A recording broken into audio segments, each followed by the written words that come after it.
On my wedding day, while I was saying I do, my wife was texting another man. I didn't know I was marrying a lie. I'm standing in my living room right now, holding a photograph. It's supposed to be the happiest day of my life. April 12th, 7 years ago, spring wedding, cherry blossoms, the whole fairy tale. In the photo, I'm looking at Amanda with this expression that makes me want to scream. Pure love, complete trust. The kind of look that says, this is my person. This is real. She's looking at the camera, but if you zoom in, really look, you see her left hand by her side. She's holding her phone. The screen is lit. I found out 3 weeks ago. But the lie? It started 7 years before that. If your entire marriage was built on a deception, was any of it real? That's the question that wakes me up at 3 a.m. That's the question I'm going to answer by telling you everything, every piece of evidence, every moment the truth revealed itself like a wound opening slowly. My name is Christopher Walker. I'm 40 years old. I teach English at Jefferson High School, been there 14 years. I'm the teacher kids come to when they need someone to listen. I teach them about unreliable narrators, about reading between the lines, about questioning what they're told. I never questioned my own story. Amanda and I met at a coffee shop in October 2017. That's what I thought. She was struggling with her laptop. I offered to help. We laughed about the terrible Wi-Fi. She had this smile, the kind that makes you forget you're supposed to be grading essays. We talked for 2 hours. She told me she worked in HR at Morrison Tech. She told me she'd just gotten out of a bad relationship and wasn't looking for anything serious. 3 months later, I was serious anyway. We got married April 12th, 2018. Small ceremony. Her parents, my dad, 20 close friends. Amanda wore the simple dress, not the big princess thing, just elegant and perfect. She cried during the vows. I remember thinking, she's crying because she's happy, because she chose me. Now I know she was crying because she felt guilty. For 7 years, I believed in us. I believed in Sunday mornings where she'd make terrible pancakes and I'd pretend they were good. I believed in the way she'd text me from work, missing you already. I believed in our anniversary tradition. I'd give her a book of poetry. She'd give me something thoughtful. We'd go to the same restaurant where I proposed. Last year, our 5th anniversary, I gave her a first edition of Pablo Neruda. I want to do with you what spring does with cherry trees. I'd been saving for 6 months to afford it. She opened it, read the inscription I'd written, and cried. She said, "Christopher, this is perfect. You're perfect." I found that book 3 weeks ago in her office drawer, unopened, still in the gift wrap. Underneath it were 3 handwritten letters that weren't from me. But I'm getting ahead of myself. Let me take you back to where the whole thing started to unravel. March 28th this year, a Tuesday. Amanda came into the kitchen while I was making coffee. She had that look. The one I'd learned meant she had to travel for work. She worked as an HR manager at Morrison Tech, a mid-sized software company downtown. Travel was part of the job. Client meetings, conferences, site visits. I'd gotten used to it over the years. "Babe," she said, kissing my cheek. "I have to go to San Diego next week. Client presentation, probably 3 days." I turned, smiled. "San Diego. That's not so bad. At least it's not another Boston trip in February." She laughed, poured herself coffee. I watched her add cream, 2 tablespoons, no sugar, the same way she'd done it for 7 years. Consistent, comfortable, real, or so I thought. "When do you leave?" I asked. "Monday morning, red-eye back Wednesday night. I'll miss you." She kissed me again. Her lips tasted like coffee and mint toothpaste and 7 years of mornings exactly like this one. "I'll miss you too," I said. I meant it. That Sunday night, I helped her pack. She laid out clothes on the bed, professional blouses, slacks, that navy blazer she wore to important meetings. I noticed a new bra and underwear set still had the tags on. Lacy, not the kind you wear under a business suit. "New stuff?" I asked, trying to sound casual. She glanced over. "Oh, yeah, everything else was in the laundry. Macy's was having a sale." It was such a small thing, the kind of detail you don't think about until later when you're replaying every moment looking for the cracks. Monday morning, I drove her to the airport. She kissed me goodbye at departures. "Love you," she said. "Love you too. Knock 'em dead." She smiled, grabbed her carry-on, and walked towards security. I watched her go. She pulled out her phone before she was even out of sight. Started texting someone. Her thumbs moved fast. Familiar. Like she'd been waiting to send that message. I told myself it was work, her boss, a client, anyone but the truth. Tuesday and Wednesday she sent me photos. The hotel pool, her lunch. Presentation went great. Thursday morning I got a text. "Boarding now. Can't wait to see you." She came home Wednesday night smelling like airport and exhaustion. We ordered Thai food. She told me about the client, the presentation, the boring hotel, every detail so carefully constructed, every lie dressed up as truth. I believed all of it. 2 weeks later, I was at a meeting at Morrison Tech. They were planning the annual company Gala, black tie event, fundraiser for local schools. As a teacher, I'd been invited to speak. Amanda's boss, Richard Morrison, ran the company. CEO, mid-40s. The kind of guy who wore expensive suits and had that effortless confidence that comes from never being told no. I was in the conference room reviewing my speech notes when one of the IT guys, Kevin, pulled up the Gala slide deck. "Just need to grab some photos from the company SharePoint," he said, clicking through folders. "We like to show highlights from the year. Team building stuff, conference photos." He opened a folder labeled San Diego Conference, March 2024. My stomach dropped before my brain could catch up. There was a video file. Thumbnail showed the hotel lobby. Timestamp March 28th, 11:47 p.m.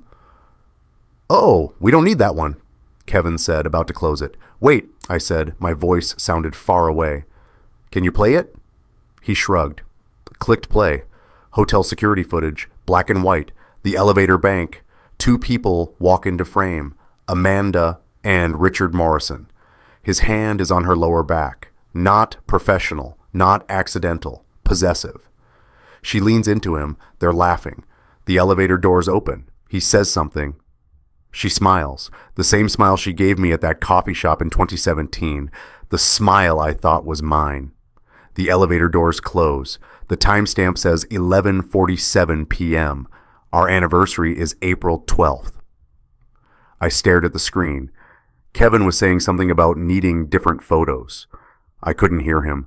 All I could hear was the sound of my own breathing, loud in my ears like I'd been running. "Christopher, you okay, man?" I nodded, grabbed my notes. "Yeah, I'm good. I'll see you later." I walked out of that building and I didn't remember getting to my car. I sat in the parking lot for 40 minutes, hands on the steering wheel, staring at nothing. The timestamp said March 28th, the trip I drove her to the airport for, the trip where she sent me photos of her lunch and the hotel pool, the trip where she texted me, "I miss you," and came home and kissed me and ordered Thai food and told me about the boring hotel. She forgot I could see her smile when she lied. I drove home. Amanda wasn't there. She was at work. I went straight to her office. We'd converted the spare bedroom into a workspace for her, desk, filing cabinets, her laptop docking station. I opened her desk drawer. I wasn't snooping. I was confirming. There's a difference. Insurance documents, warranties, old birthday cards I'd given her over the years, kept in a neat stack. Underneath, a locked metal box. I'd seen it before. She said it was old work files. I'd never questioned it. I found the key in her jewelry box, silver, small, tucked under a tangle of necklaces. My hands were shaking when I opened the lock. 3 letters, handwritten, thick cream-colored paper, the expensive kind, blue ink, slanted handwriting. The first letter was dated September 2017, 1 month before I met Amanda. "My dearest Amanda, I know this is complicated. I know you need space to figure out what you want. But you have to know, you'll always be mine, even when you need to be someone else's, even when you need stability, safety, All the things I can't give you right now. You're mine. Forever. R. Richard Morrison. My vision blurred. I read it again. September 2017, before the coffee shop, before our first date, before she told me she'd just gotten out of a bad relationship. I opened the second letter. October 2018, 6 months after our wedding. Amanda, my love, I know this is harder than we thought. I know you feel guilty, but what we have is real. What you have with him is practicality. 2 more years. That's what we said. 2 more years and we'll stop hiding. You'll divorce him, I'll leave Catherine, and we'll finally be Mr. and Mrs. Morrison for real. I can't wait to stop pretending you're not my wife. R. The paper fell from my hands. 2 more years. He gave her a timeline. Our marriage was a waiting period, an intermission in her real life. The third letter was dated April 2019, 1 year into our marriage, 1 month after our first anniversary. Happy anniversary, my real wife. I know today is hard for you, celebrating with him when you want to be celebrating with me. But remember, every I love you say to him gets you closer to saying it only to me. Every fake smile is temporary. He's the placeholder. You're the real thing. Love always, Richard. I sat on the floor of her office for an hour, maybe longer. The letters were spread around me like evidence at a crime scene. She told me I was her first real love. The photo was dated 2 years before we met. I pulled out my phone, called my father, Gregory Walker, 73 years old, retired detective, the man who taught me to read people, to follow evidence, to trust what you can prove. Dad, I said when he answered, my voice cracked. I need help. Christopher, what's wrong? My marriage. Dad, I think Amanda's been lying to me since the beginning. Silence. Then, come over, bring everything you found. An hour later, I was sitting at my father's kitchen table. The letters spread out. The hotel video Kevin had emailed me at my request playing on my laptop. My father read each letter twice, watched the video 3 times. His face was expressionless, cop face, he called it, the mask you wear when you need to think clearly. Son, he finally said, this isn't an affair. This is a long-term deception. What's the difference? An affair is a mistake, a moment of weakness. This, he tapped the letters, is premeditated. She was with him before you. She's been with him during you. You were never the affair. You were always the other man. The words hit like a fist. I need to know everything, I said. Every trip, every lie. I need proof. My father looked at me for a long moment. You sure? Because once you know, you can't unknow. The marriage you think you have will be gone, even if you decide to stay. The marriage I think I have is already gone. I just need to catch up to reality. He nodded. Then we build the case, like any investigation, evidence, timeline, witnesses. He opened his laptop. Do you have access to Amanda's cloud storage? Old photos? I did. We had a shared family account. Photos from trips, holidays, our wedding. I'd never thought to look closely. We started with 2016, before I allegedly met her. My father was methodical, sorted by date, looked for anything with location data, and then he found it. September 2016, 18 months before I met Amanda at that coffee shop. A photo, company retreat. Amanda standing next to Richard Morrison, his arm around her waist. Not colleague casual, intimate, her head tilted toward his shoulder, both smiling. The metadata was right there in the file properties, September 14th, 2016. Location, Lake Tahoe. Christopher, my father said quietly, look at the body language. I looked, really looked. They weren't standing like co-workers. They were standing like a couple, like people who'd shared a bed the night before, like people who knew each other's bodies. My father pulled up another photo, same retreat, same day. Amanda and Richard sitting by a fire pit, her hand on his knee, his hand covering hers.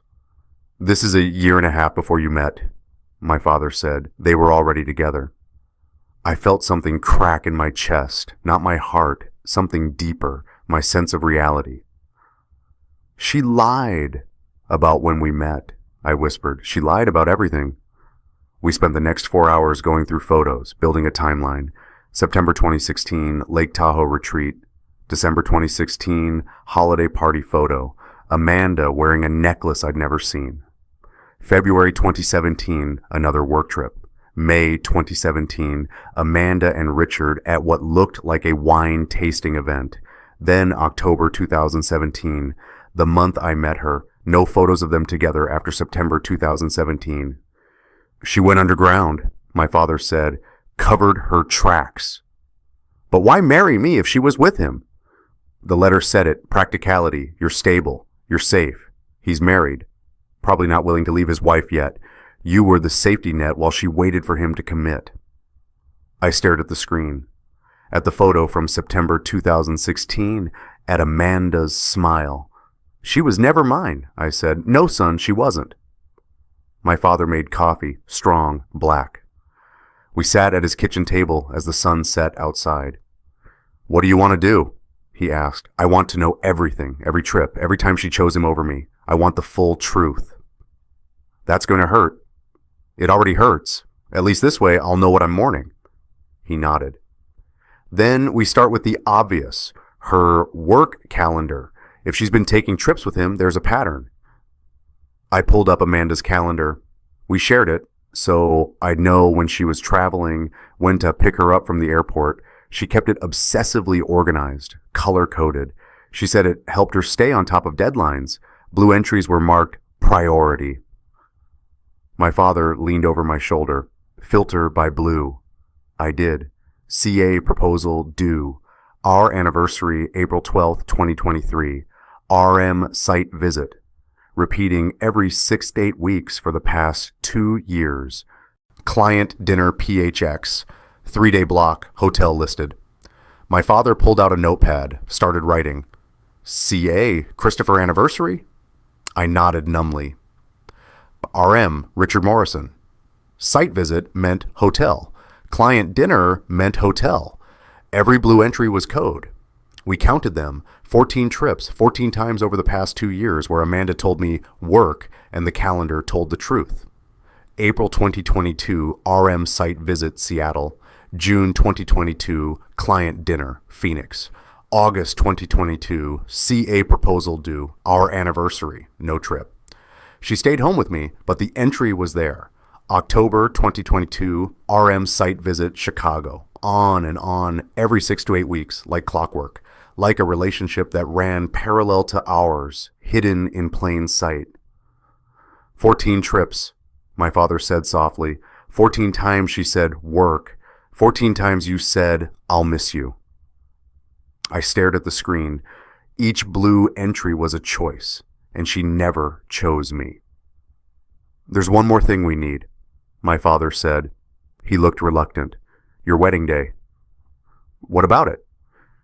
If this relationship goes back to 2016, and if she was planning to leave you eventually, I need to check if she was in contact with him on your wedding day. Dad, I know a guy, private investigator.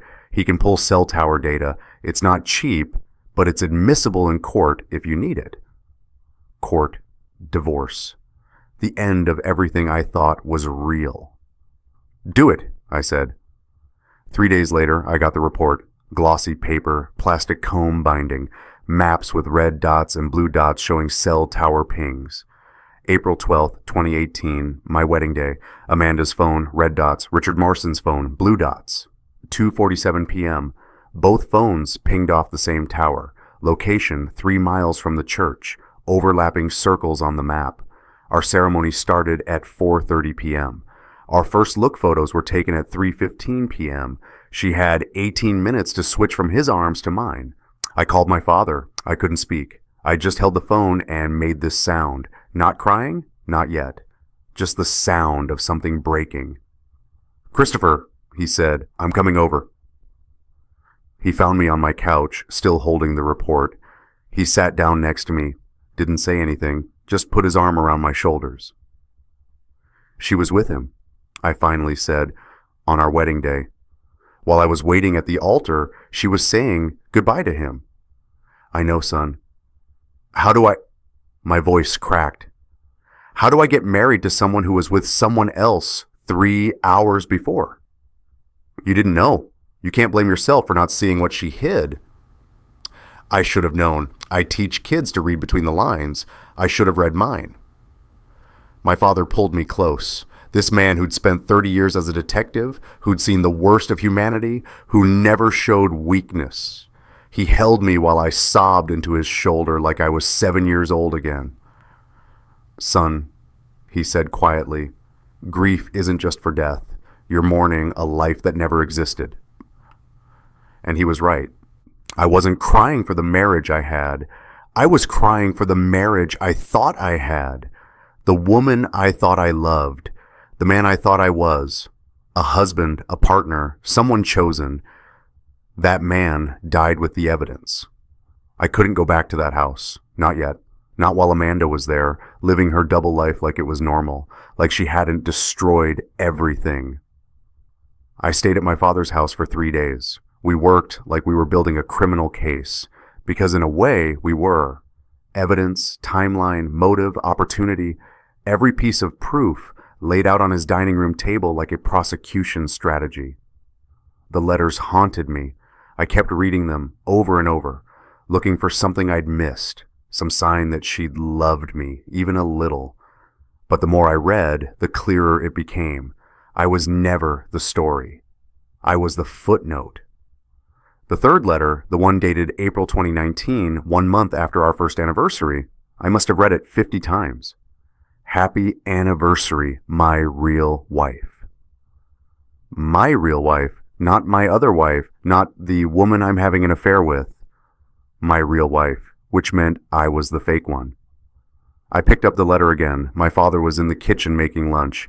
The paper felt heavier than it should, expensive stationery, the kind you buy when words matter, when you want the person to keep what you've written. I read it aloud to myself, slowly. Like if I heard the words in my voice, they'd mean something different. I know today is hard for you, celebrating with him when you want to be celebrating with me. I remembered that anniversary, April 12th, 2019, 1 year married. I'd made reservations at the restaurant where I proposed. Amanda wore a blue dress. We ordered champagne. She cried when I gave her a necklace, a simple silver pendant shaped like an infinity symbol. Forever, I'd said when I clasped it around her neck. She touched it and whispered, forever. Now I knew she was crying because she was celebrating the wrong anniversary with the wrong man. I kept reading. Every I love you you say to him gets you closer to saying it only to me. Every fake smile is temporary. He's the placeholder. You're the real thing. The placeholder. 7 years of marriage, 7 years of Sunday mornings and shared coffee and inside jokes and making love and planning a future. All of it. Placeholder behavior, temporary, a waiting room for her real life to begin. Christopher. My father's voice pulled me back. He was standing in the doorway, holding 2 sandwiches. You need to eat. I can't stop reading them. I know, but you need to take care of yourself. I set the letter down, took the sandwich, didn't taste it. Dad, his handwriting... I stopped. Looked at the letter again, then at the stack of anniversary cards in the evidence pile. Cards Amanda had given me over the years. Oh, God. What? I grabbed our second anniversary card, October 2019. Opened it, read the message inside. To my love, my partner, my home, here's to forever. A. But below her signature, there was a small doodle, a heart with initials inside, C plus A. I thought it was sweet, Christopher plus Amanda. I looked at Richard's handwriting in the letter, the way he made his capital A, the loop, the slant. Then I looked at the doodle in the card, same handwriting. His handwriting was on our anniversary cards, I whispered. I thought they were from Amanda. My father came over, looked at the card, then the letter. His jaw tightened. She had him write the cards? Or he wrote them himself, sent them to her. She signed them and gave them to me. Every anniversary, every birthday, every I love you, written in a card that I kept in a shoebox in my closet because I thought they mattered.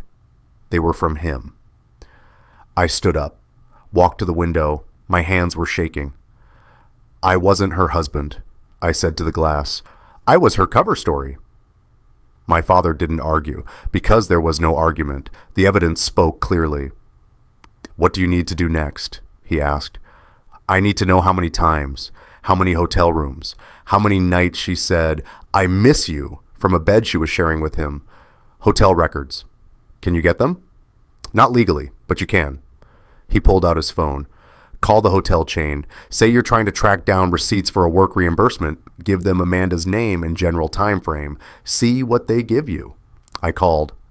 Put on my best confused husband helping with paperwork voice. The customer service rep was helpful. Too helpful. Let me check our loyalty program. Yes, we have an account under Walker, but it's listed as Mr. and Mrs. Anderson? My stomach dropped. Anderson? I repeated. Yes. Account opened March 2022. Looks like 14 stays over the past 2 years. Mostly honeymoon suite reservations. Should I email you the account summary? Please.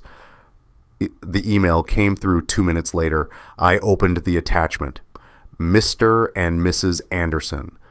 Anniversary packages, champagne add-ons, late checkout, room upgrades, 14 stays, March 2022, Seattle, 3 nights, June 2022, Phoenix, 2 nights, October 2022, Chicago, 4 nights.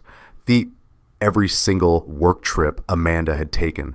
Every time she kissed me goodbye at the airport. Every time she texted me, boarding now and landed safe and I miss you already. She was checking into hotels as Mrs. Anderson with him. I scrolled to the bottom of the document. Loyalty points balance. 47,850 points. Enough for 5 free nights. They'd spent more nights together than we did, and they never had to pretend. Christopher, my father's voice sounded far away. I couldn't answer. I was staring at the dates. March 28th, 2024. The San Diego trip. The video. The blue dress code entry on her calendar. That trip where she sent me photos of her lunch. The hotel records showed honeymoon suite, champagne package, couples massage add-on.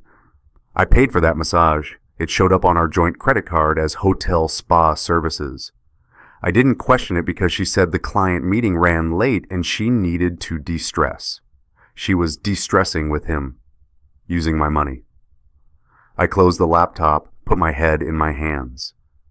They have a fake name, I said. Mr. and Mrs. Anderson, like it's a game. It's not a game to them.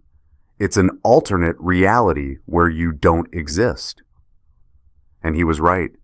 In those hotel rooms, in those 14 stays, I didn't exist. I was erased. Amanda wasn't Mrs. Walker. She was Mrs. Anderson. She was his. The sound that came out of me wasn't crying. It was something deeper. The sound of understanding that your entire life was built on a foundation that never existed. My father let me sit there, didn't try to fix it, just stayed. After a while, I looked up. What else? There's one more thing I think you need to see, my father said carefully, but it's going to hurt.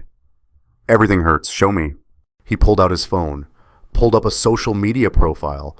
Richard Morrison's wife, Catherine Morrison, 43 years old, smiling in her profile photo, standing in front of a garden. Beautiful, genuine smile.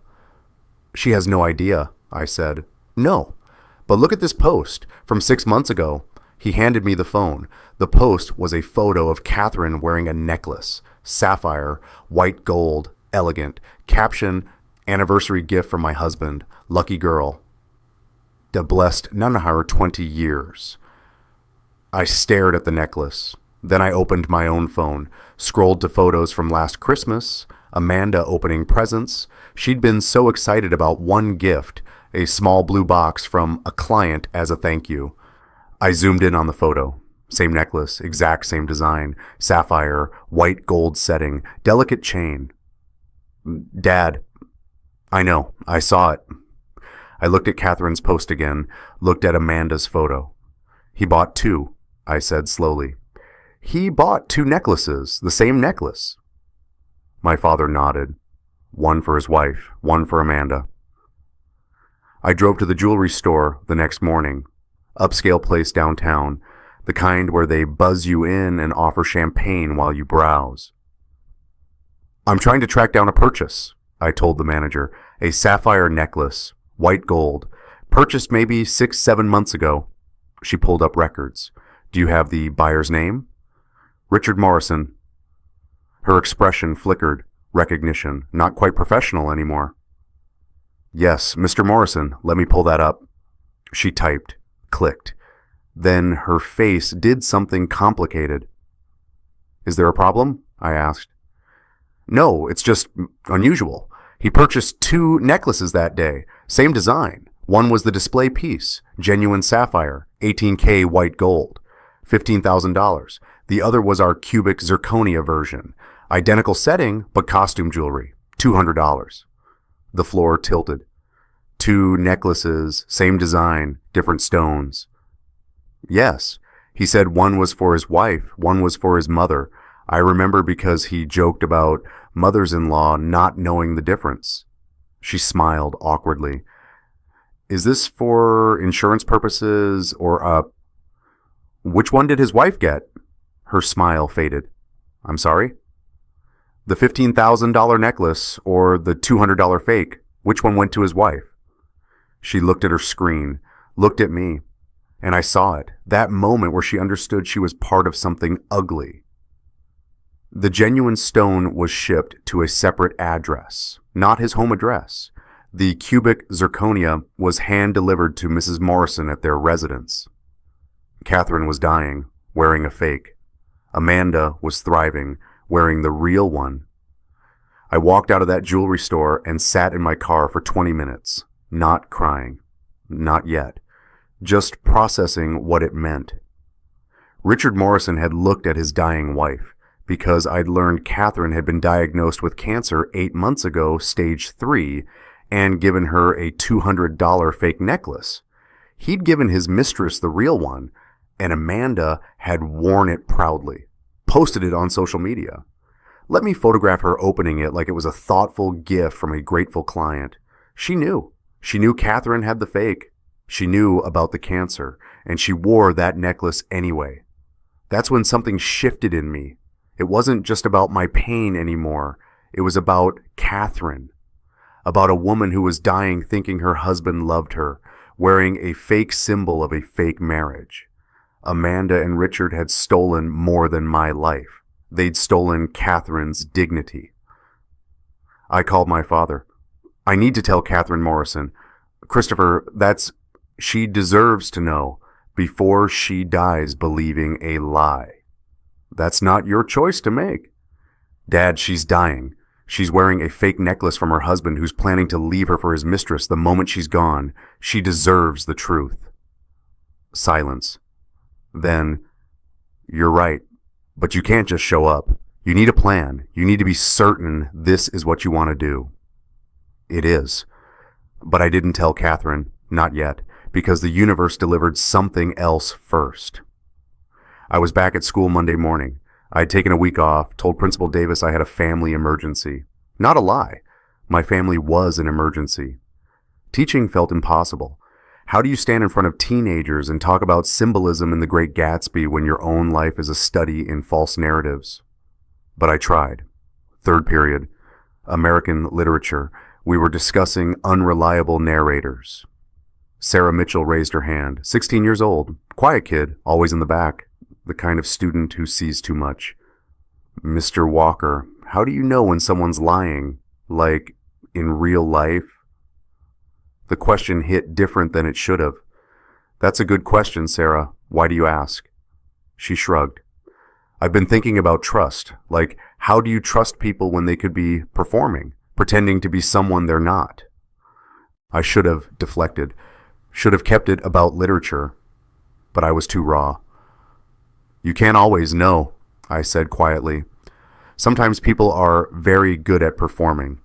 Sometimes the person you trust most is the best actor in your life. The class got quiet. That uncomfortable silence when students sense something real happening.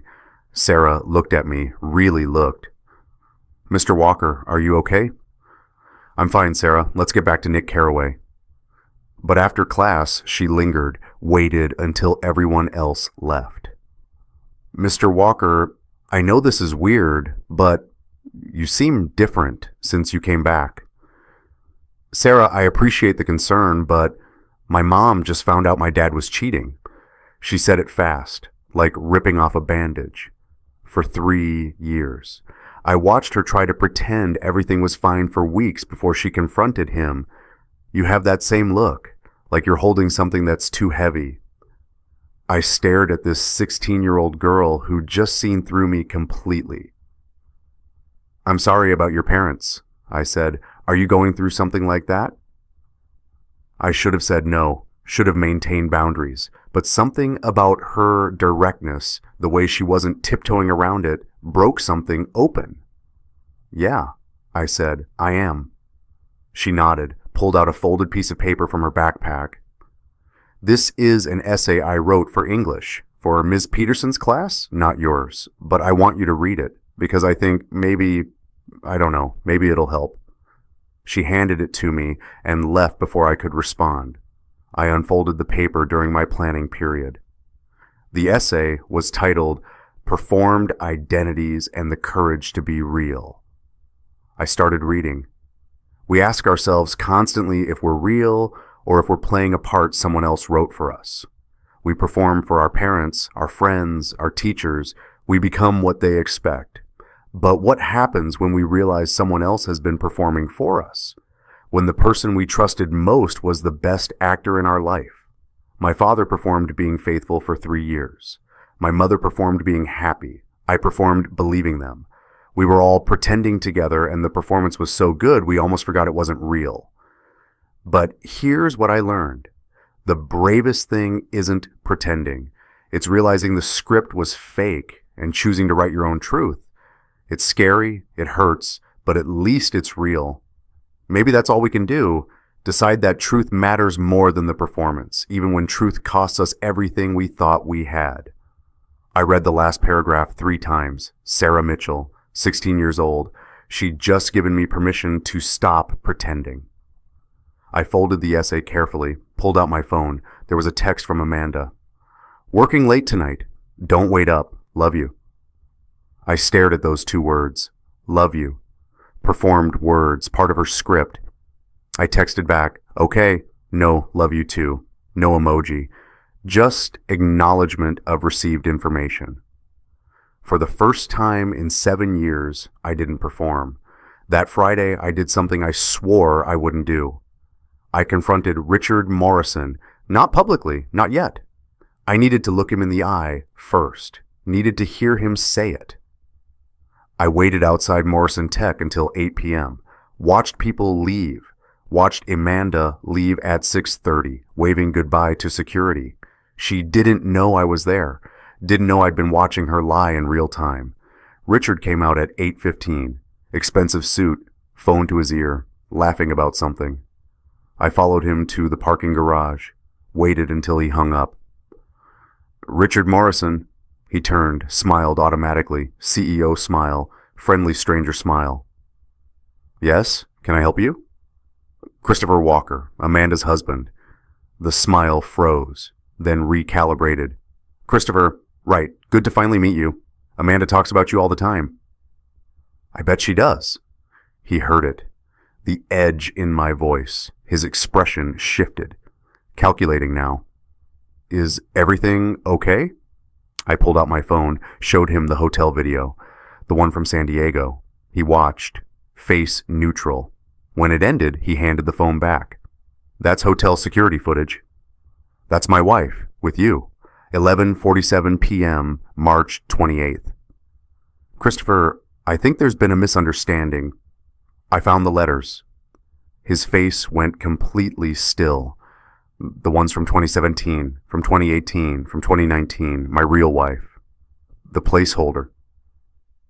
2 more years and we'll stop hiding. He didn't deny it. That's what got me. He didn't even try. How long have you known? He asked. 3 weeks. He nodded, leaned against his car, like we were discussing weather. What do you want? He asked. The truth. You already have it. No, I have evidence. I want to hear you say it. He studied me, then shrugged. Amanda and I have been together since 2016. We met at a company retreat. It was immediate, intense, the kind of connection that doesn't happen twice in a lifetime. She married me. She needed stability. I wasn't ready to leave Catherine yet. The divorce would have been complicated. Financially, socially, we agreed she'd marry someone safe while we waited for the right time. Someone safe. I proposed to her. I said, I stood in a restaurant and told her I wanted forever, and she said yes, knowing it was temporary. Christopher, I'm sorry you're hurt, but you have to understand what Amanda and I have is real. What she had with you was practicality. 7 years of practicality. She tried. She really did try to love you. But you can't manufacture that kind of passion. You can't fake what we have. I stepped closer. You gave your dying wife a fake necklace. His jaw tightened. That's not your business. You gave her a $200 piece of costume jewelry and told her it was real, while you gave Amanda the $15,000 version. Catherine doesn't need to know. She deserves to know. Before she dies believing you loved her. You tell her and I'll destroy you. Lawsuit. I'll claim you're harassing us. I'll make sure you never teach again. I smiled. Actually smiled. Because that threat told me everything. You're scared, I said. I'm protecting what's mine. Amanda isn't yours. She's a person who made choices, bad ones, and so did you. What are you going to do, Christopher? Tell everyone, make a scene? You think that gets her back? I don't want her back.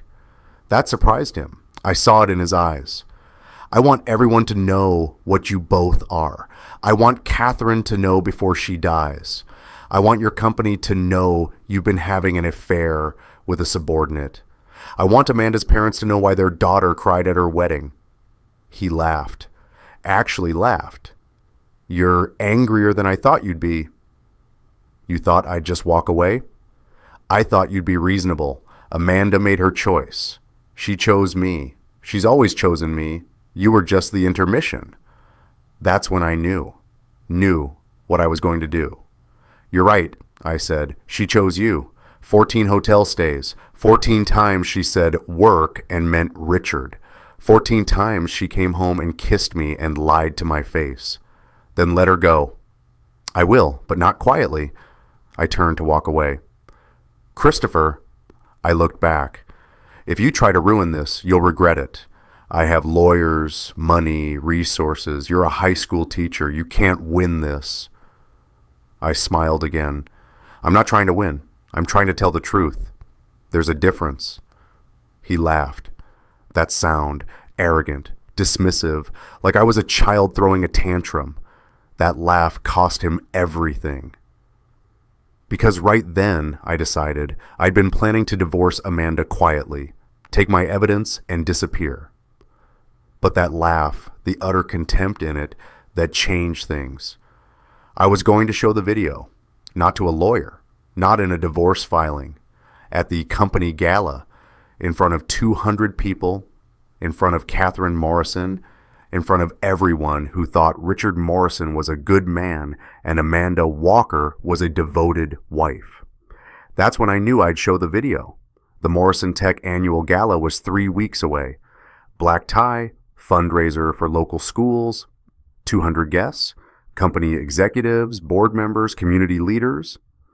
I was scheduled to speak. 5 minutes on the importance of education funding. Thank the sponsors, smile for photos. I had a different speech planned now. My father helped me prepare. We spent hours in his living room organizing evidence, building the presentation like a closing argument, every piece of proof in chronological order, every lie exposed systematically. You're sure about this? He asked for the 10th time. Once you do this, there's no taking it back. I'm sure. Amanda will be there. Richard will be there, his wife. Catherine deserves to know, before it's too late. He nodded slowly. You're doing this for her, not for revenge.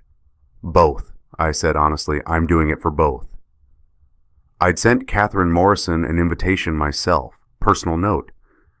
Mrs. Morrison, I believe there's something you need to see at the gala. It concerns your husband. Please come. Christopher Walker. I didn't know if she'd show, but I had to try. The presentation took 2 weeks to build. My father helped me pull everything together. The wedding photo with Amanda on her phone, the cell tower map, hotel receipts, calendar screenshots, excerpts from the letters, not the full text, just enough. The metadata from the 2016 photos, and the video, the San Diego hotel footage, the crown jewel. I practiced the speech 50 times, kept my voice flat, factual, no emotion, just evidence presented chronologically. Let the truth speak for itself. Sarah noticed I was different at school, more focused. She caught me after class one day. Mr. Walker, you seem, I don't know, determined. I am. Are you going to confront them, your wife, and, yeah, publicly? Her eyes widened. When?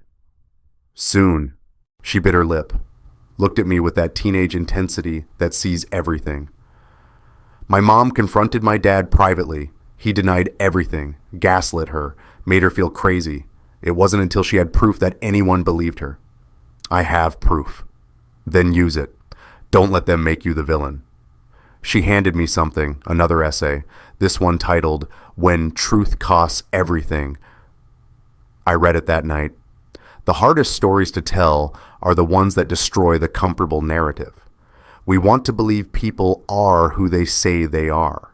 We want to believe love is real when someone says, I love you. We want to believe the performance. But what happens when you discover the performance was always a lie? When the person you trusted was reading from a script you never knew existed, you have two choices: stay silent and protect the lie, or speak the truth and watch everything burn. Most people choose silence. It's safer, easier, but silence protects the wrong people. It protects the liars. So maybe the bravest thing, the most terrifying thing, is choosing to burn it all down, choosing truth over comfort, choosing reality over the performance, even when it costs you everything. I folded the essay carefully. Sarah Mitchell was 16, and she understood what it took me 40 years to learn. The truth matters more than the performance.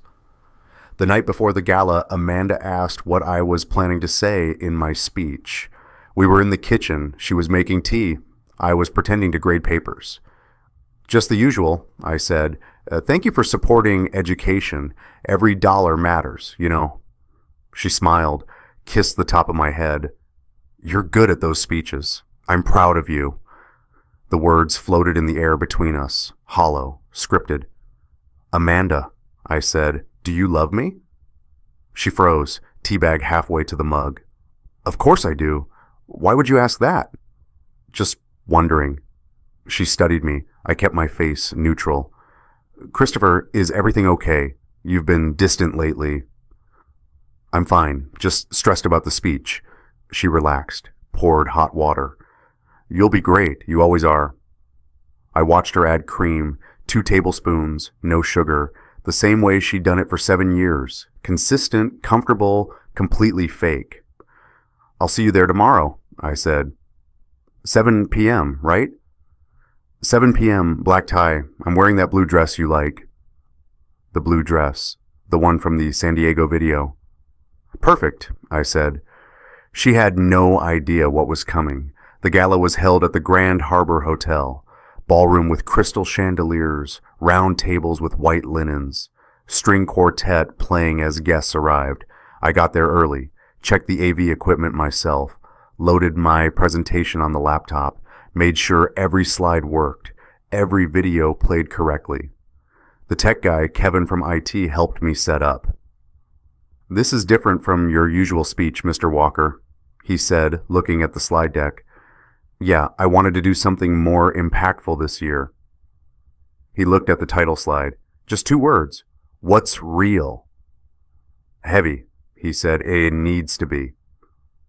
Amanda arrived at 6:45. Blue dress, sapphire necklace, the real one, hair perfect, smile perfect, performance perfect. She found me near the stage. You look nervous. Big crowd. You'll be fine.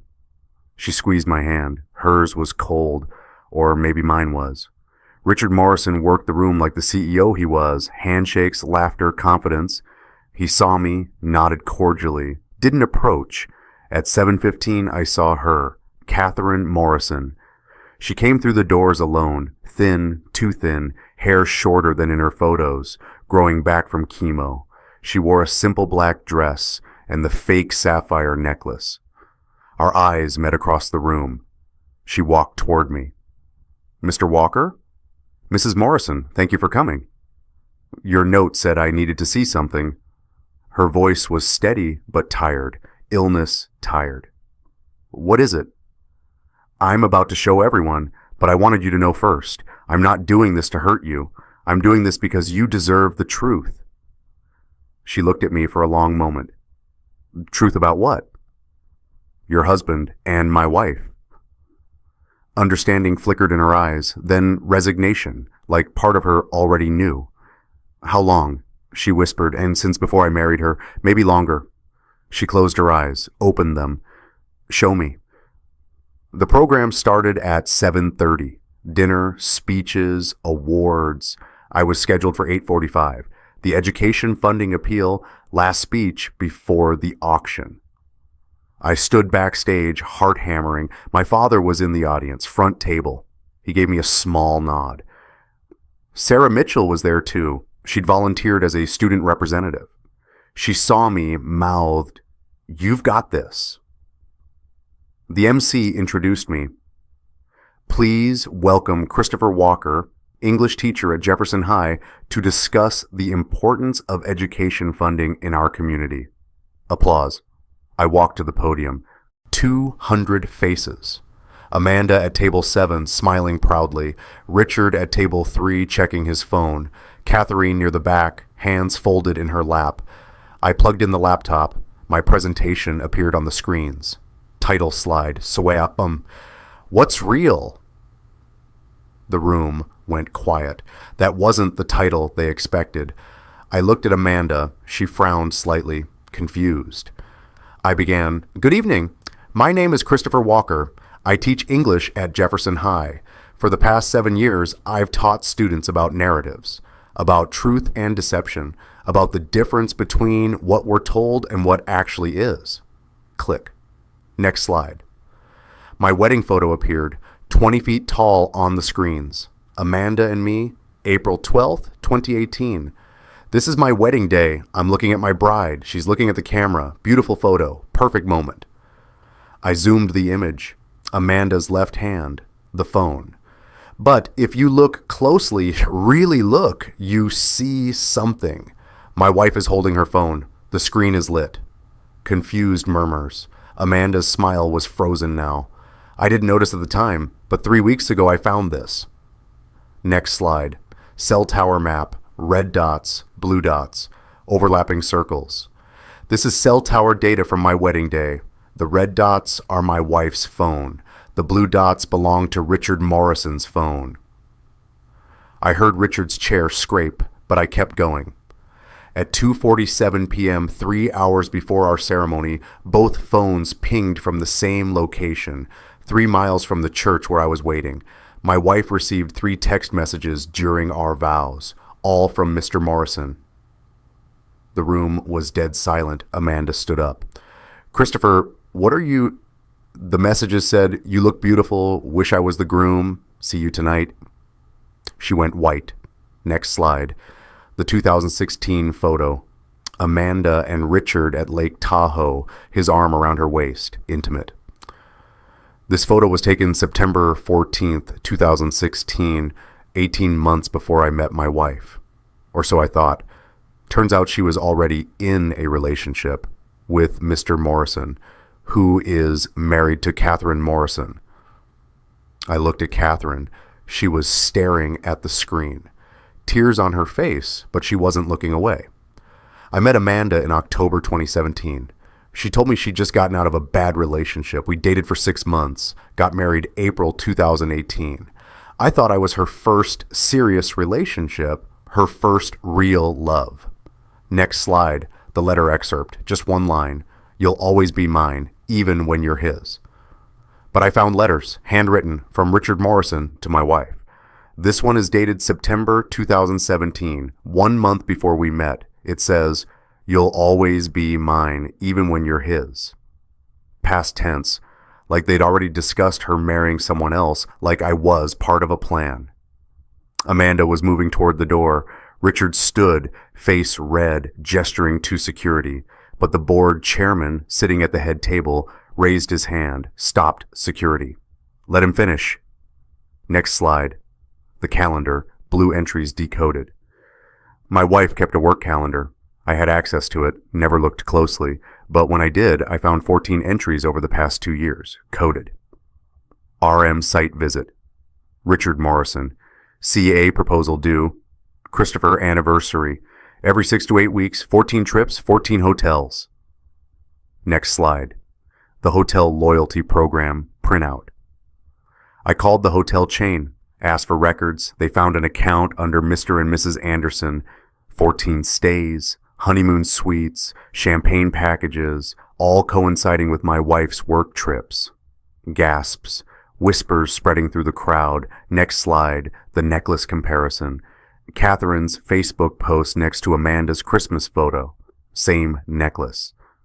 6 months ago, Richard Morrison bought 2 necklaces, same design. One genuine sapphire, 18 karat white gold, $15,000. 1 cubic zirconia, $200, identical setting. He gave his dying wife the fake.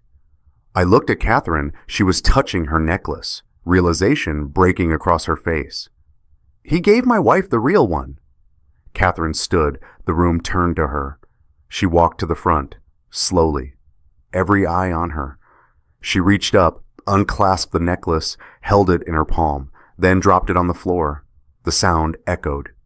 20 years, she said. Her voice was quiet, but the microphone caught it.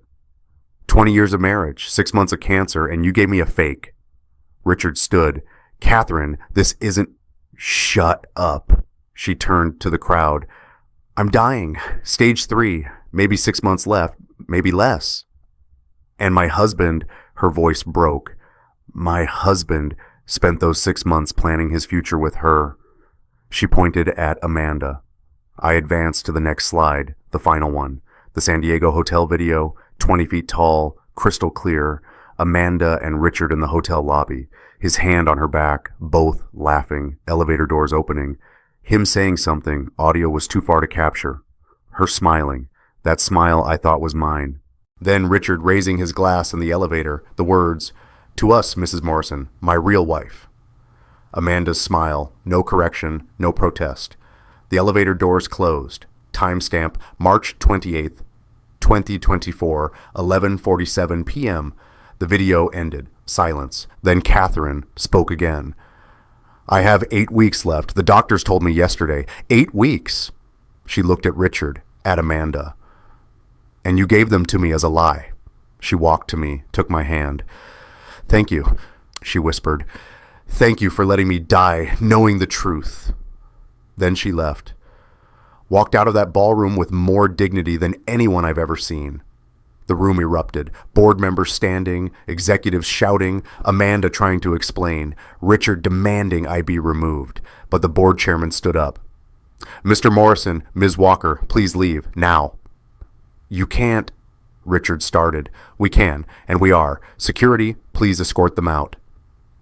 Amanda looked at me as security approached, tears streaming. Christopher, please, let me explain. There's nothing to explain. I've seen everything I've known for 3 weeks. Every time you came home and kissed me, every time you said, I love you, I knew. I do love you. No, you don't. You never did. I was the placeholder. Remember? That's what his letter said. I was temporary. I was the waiting period for your real life to begin.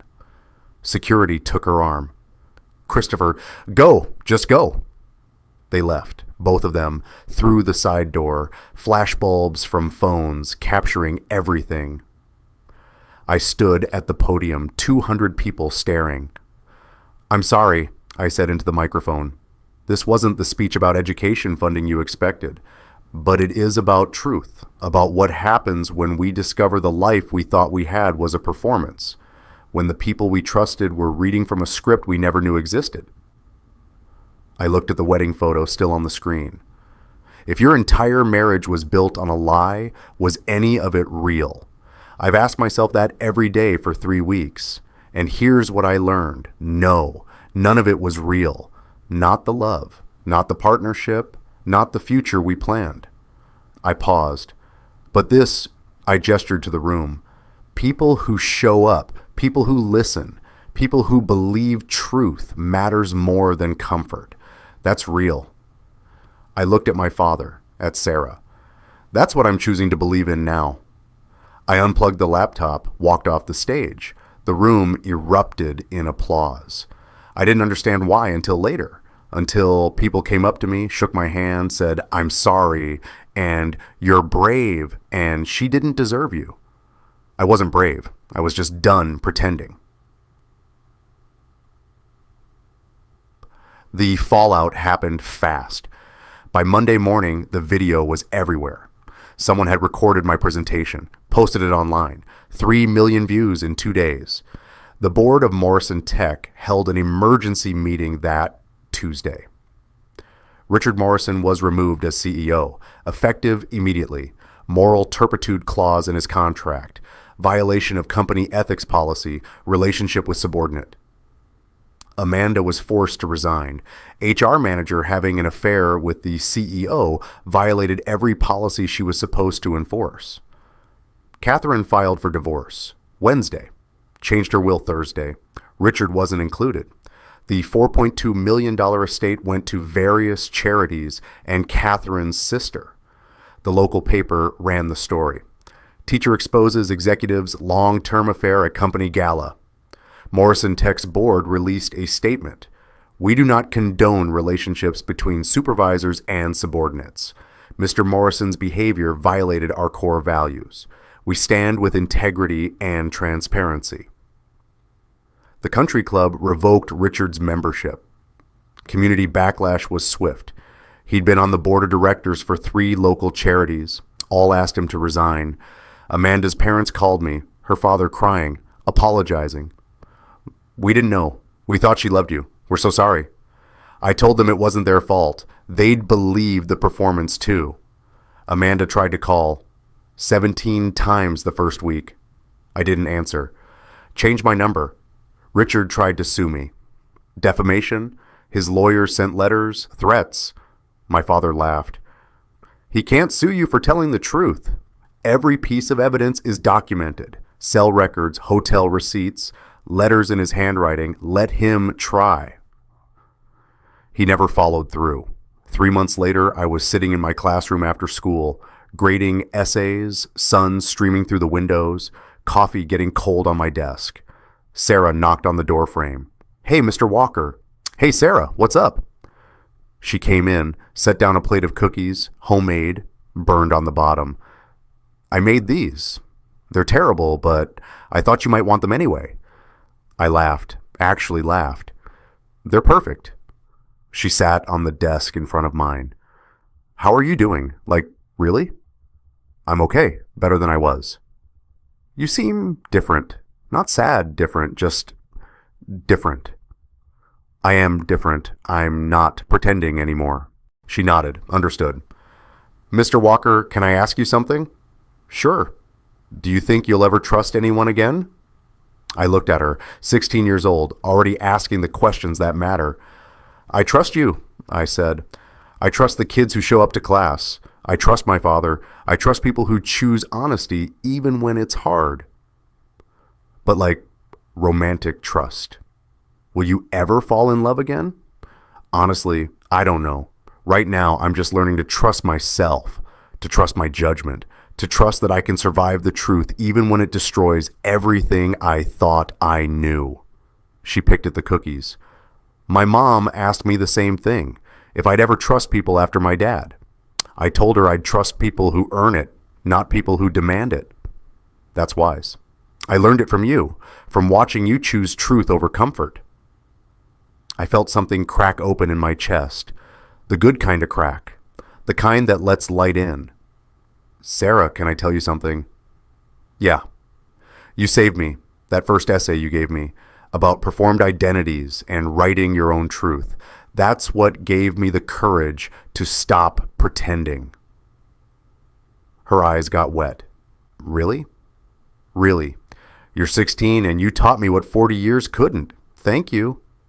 She wiped her eyes, smiled. You're welcome, Mr. Walker. Other students started filtering in. Study session for tomorrow's test. They brought snacks, made jokes. Someone put on music. This, right here. This was real. Found family isn't blood. It's who shows up when your world falls apart. It's who brings burned cookies because they care. It's who sees you broken and doesn't look away. That evening, I drove to my father's house. He was expecting me. You ready? He asked. Yeah. We walked to his fireplace. I pulled out Amanda's calendar, the printout with all the blue entries, all the coded lies. You sure? My father asked. Once you burn it, it's gone. I have digital copies if I need them for the divorce. This is just symbolic. He nodded, struck a match. I held the calendar over the flames, watched the corner catch, fire crawling across the paper, turning blue entries to ash, each page curled, each lie turned to smoke. My father stood next to me, didn't say anything, just stayed.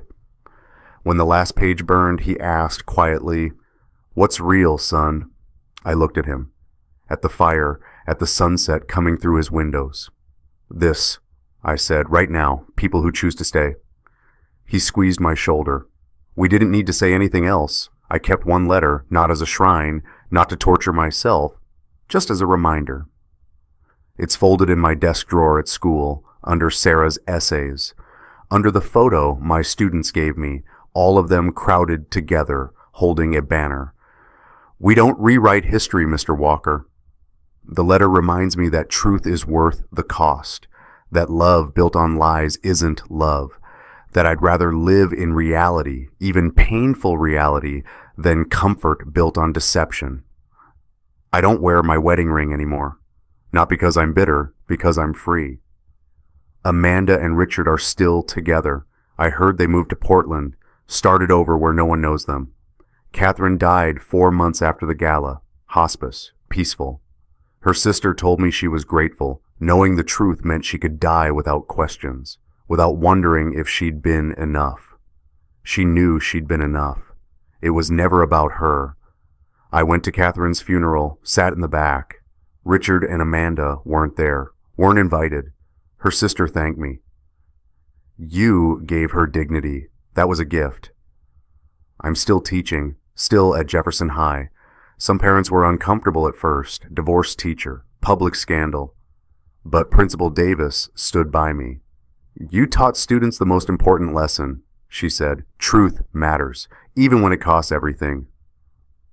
I'm okay now. Not happy. Not yet, but okay. I have coffee in the mornings, grade papers at my desk, make terrible jokes in class, go to my father's house for Sunday dinner. I have Sarah and my students who bring me burned cookies and reminders that family is who you choose, not who chose you first. I have sunsets through classroom windows and the quiet knowledge that I survived, that I chose truth over comfort, reality over performance. Some nights I look at my wedding photo, the one I kept, just one. I don't look at Amanda anymore. I look at myself, at that expression of complete trust. That man doesn't exist anymore. He died with the evidence, but maybe that's okay. Maybe the bravest thing is letting go of who you thought you were and learning to be someone new, someone who knows the difference between performance and reality, between love and lies, someone who asks what's real and trusts the answer, even when the answer is painful, even when the answer costs you everything you thought you had, because at least it's true. And truth, real, hard, devastating truth, that's what sets you free.